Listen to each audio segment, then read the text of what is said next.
রবিবার হীরাপুর থানার উদ্যোগে ছট পূজা উপলক্ষে একটি বিশেষ শান্তি কমিটির বৈঠক অনুষ্ঠিত হয়। উৎসব শান্তিপূর্ণভাবে সম্পন্ন করতে এই বৈঠকের আয়োজন করা হয়েছে। বৈঠকে প্রশাসনিক আধিকারিক, ছট পূজা কমিটির প্রতিনিধি, পুলিশ ও সমাজের বিশিষ্টরা উপস্থিত ছিলেন ACP CI Ashok Singh Mahapatra, ward 97 এর কাউন্সিলর অনুপ মাঝি, বড় চেয়ারম্যান শিবানন্দ বাউরি সহ অন্যান্য গণ্যমান্য ব্যক্তি। মাস থেকে জলের কষ্ট শুরু হয়ে যায়, কারণ জলস্তর নামতে শুরু করে যায়। কুয়োতে জল থাকে না, মিউনিসিপ্যালিটি জল দেবে কোথা থেকে? আপনার জলের রিসোর্স যদি না থাকে, তো সেগুলোকে আপনার সঠিকভাবে এই সমস্যার সমাধান করতে হলে আপনার জলাশয়গুলোকে বাঁচাতে হবে, মানুষকে সচেতন করতে হবে যে ওগুলো ডাস্টবিন নয়। ডাস্টবিনের জন্য আপনার মিউনিসিপ্যালিটি প্রত্যেক মোড়ে মোড়ে, প্রত্যেক কোনায় কোনায় আপনার আইদার ট্রাক্টরের আপনার ট্রলি অথবা যে ডাস্টবিনের যে ইয়েগুলো কুড়াদান সেগুলো রাখা থাকে। আমরা দেখলেই দেখবেন যে কুড়াদান খালি আছে, কিন্তু তার বাইরের চারদিকটা ভর্তি আছে। ব্যাপারটা কুড়াদানটা অচ্যুতর মতো হয়ে গেছে। যাই হোক, এগুলো সামাজিক সমস্যা, এগুলোও সচেতন করতে হবে।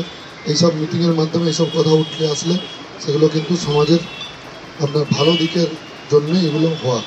এই ছট পুজোর জন্য যে সকল পরিষ্কার পরিচ্ছন্ন যেগুলো দরকার হয়, সমস্ত যে ছট পূজা কমিটি যারা আছে এবং যারা ছট পূজা হচ্ছে যেসব পাড়ায় পাড়ায় ওয়ার্ডে ওয়ার্ডে যেখানে হয়, সেখানে সবাই কাউন্সিলরের সাথে আমাদের মধ্যে আমাদের অনুপদা থেকে শুরু করে অক্ষয় আসে, আমাদের আরেক বড় চেয়ারম্যান কুলটির, আমাদের রবিলাল টুডু আছে, আমাদের কাঞ্চনদা আছে, আমাদের গুরমিত দা আছে, রাকেশ দা আছে, সকলে আছেন। এবং সকলের যেখানে যেখানে ছট পূজা হয় তার কমিটির সমস্ত সবাইকে বলবো তাদের সঙ্গে যোগাযোগ করে পরিষ্কার পরিচ্ছন্নতা দেখে নেবেন। এবং আমাদের যে দুটো বড় বড় ক্যাম্প হয়, আমাদের ওই 97 নম্বর ওয়ার্ডে ভূতনাথ ঘাট এবং আমাদের 106 নম্বর ওয়ার্ডের যে ঘাটটা আছে পার্কের কাছে, এবং আমাদের বিসি কলেজ তা পড়ে না, আমাদের পুরুলিয়া তালাও। তো এখানে সমস্ত বিষয়টাই আমাদের লোকাল যারা কাউন্সিলর তারা গুরুত্বপূর্ণ এবং দায়িত্বপূর্ণভাবে সেই কাজগুলো করে নেবে। এবং আমাদের কর্পোরেশন থেকে যে সকল বড় ইয়েতে যে ক্যাম্পগুলো হচ্ছে সেগুলোতে সমস্ত রকম সুযোগ সুবিধা থাকবে অবশ্যই। বন্দ্যোপাধ্যায় সরকার আসার পর মানে যারা বলে যে মানে কি বলবো, রাজনীতির কথা বলবো না, কিন্তু তারপর থেকে যে ছটঘাট নিয়ে যেভাবে পড়া হয়েছে, আজকে আমরা যখন দেখি যে ওই 6টার মধ্যে সব বেরিয়ে যাচ্ছে, 7টার মধ্যে ক্লিয়ার হয়ে যাচ্ছে, তখন সত্যি সেই দিনগুলো মনে পড়ে যখন রাত 10টা পর্যন্ত মানুষ ওখানে সাফারার হতো।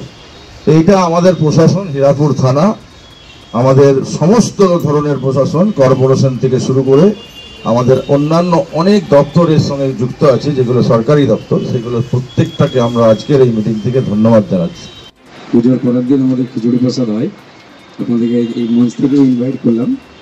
সবাইকে ইন্ডিভিজুয়ালি আর এখন কানেক্ট করা মানে সম্ভব নয়, ওই জন্য এখানে বললাম।